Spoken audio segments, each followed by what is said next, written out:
Hi guys, so welcome back to my channel. In this video I'm gonna show you one of my favorite natural remedies for my acne, which is lime. So when I was in mid school, my face was starting having acne, and it was kind of like a sand, like a bumps, small bumps, but I didn't care much about it because I thought it will be gone by itself, but not. It got worse day by day until in the high school my face completely red. So because this is natural remedies, you need a long time to see the significant result on your face.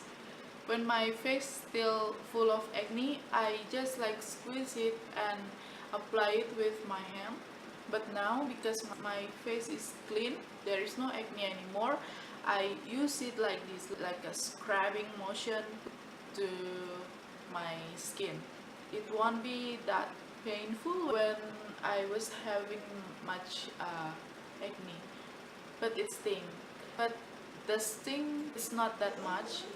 After you apply this, just leave it for 30 minutes and rinse with cold water, and you will have glowing skin. This lime also brighten the skin, so if you have like hyperpigmentation, it's good for your skin too.